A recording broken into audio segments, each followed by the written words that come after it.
It is about the two poorest presidents in the world. And these two presidents, their story is unbelievable. They are Ibrahim Traore from Burkina Faso and José Mujica from Uruguay.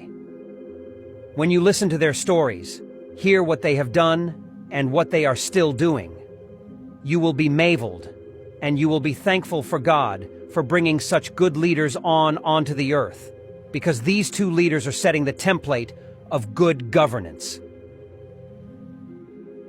And that is the reason we want to talk about them. José Mujica was president of Uruguay from 2010 to 2015. But one special thing about him is he never thought about himself.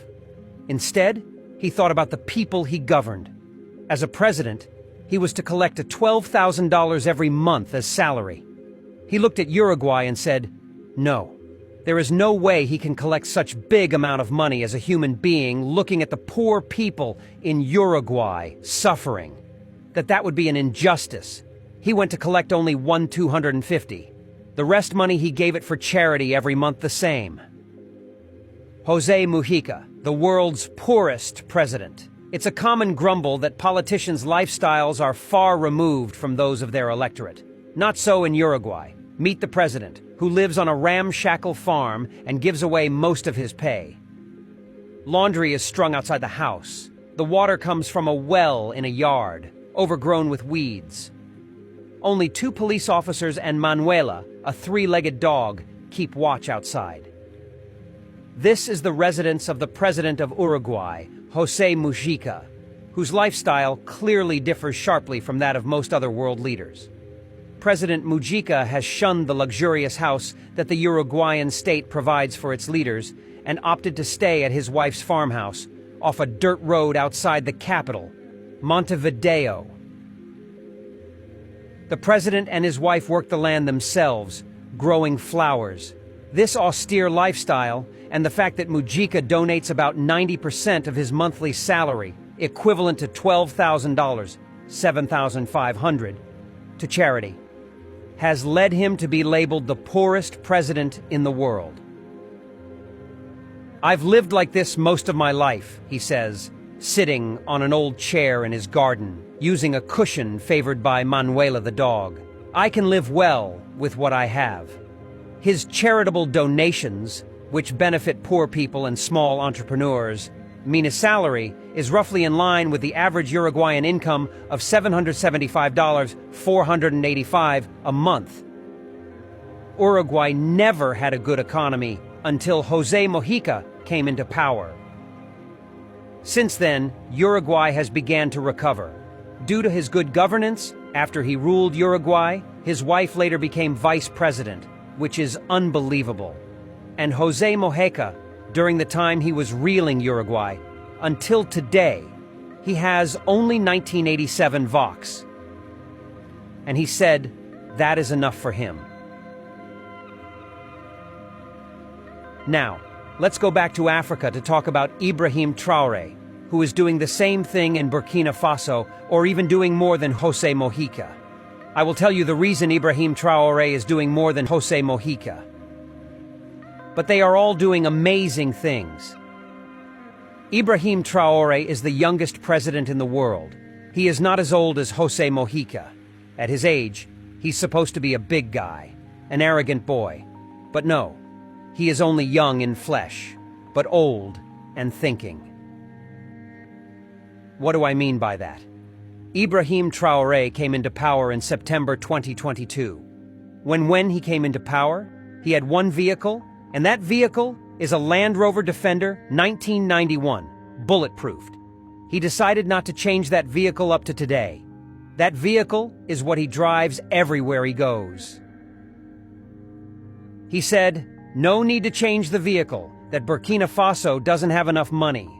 Instead of changing the vehicle, he went ahead and bought tractors. And instead of approving SUV for senators, for governors, for local government chairmen, he used the money and bought tractors and sent people to farm. That is good governance. And one amazing thing about Ibrahim Traore is he is not only sitting in government office, In most of his time, he carries his own gun, AK-47 or pistol, by himself, and go to the war fronts by himself. He visits construction sites. He visits poor people from one village to another with the Rover Defender 1991 model. He did not approve any vehicle for anybody. And look at what is happening in Burkina Faso. Burkina Faso is now having new airport, new route, new machinery for agriculture. Also, Burkina Faso is now acquiring drones for protection, and so on and so forth.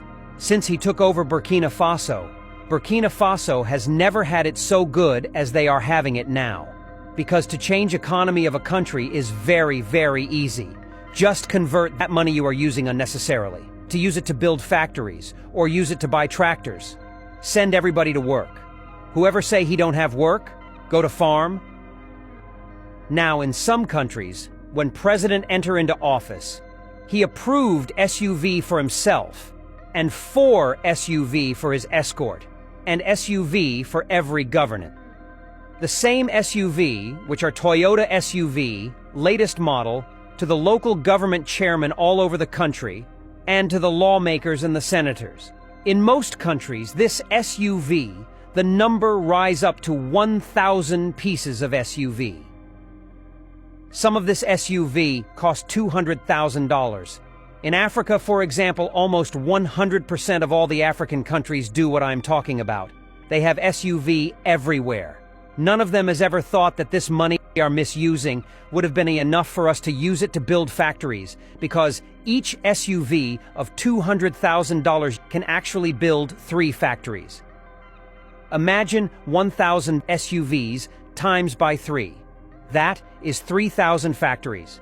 If you have used your mind to use it to build factory, you will be having 3,000 factories every 4 years. But the leader doesn't want to do that.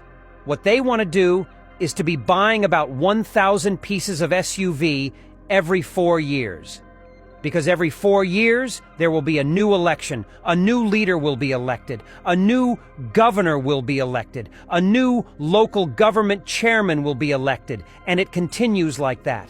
Instead of using the little money Africa has, they are actually spending the money in Japan, unnecessarily. After seeing what José Mujica did in Uruguay and what Ibrahim Traore is doing in Burkina Faso, I began to thank God. Why? Because we needed a template. We needed a template to show people that good governance is possible and the good governance changes the economy of a country. Burkina Faso is supposed to be the poorest country in Africa. But look at what Burkina Faso is doing. Today, Burkina Faso is much better than countries that have petrol in Africa.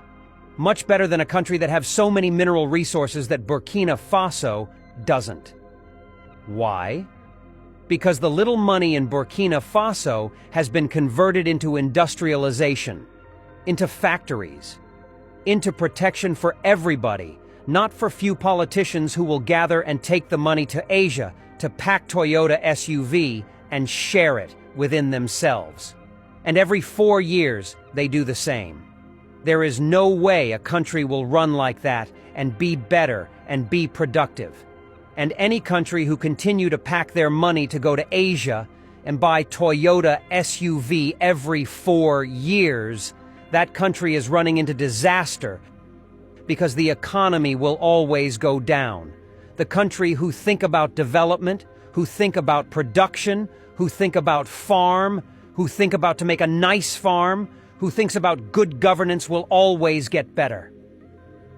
Thank you very much for watching, and be careful about the type of leader you vote for.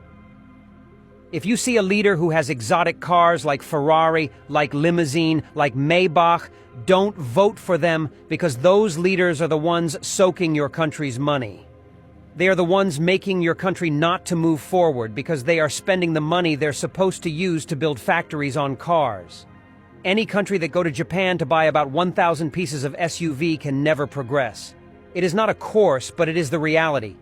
Because that money they are using to go to Japan to buy SUV would have been enough to build factories and everybody will be working happily, but they never wanted it. Why? Because they wanted enjoyment.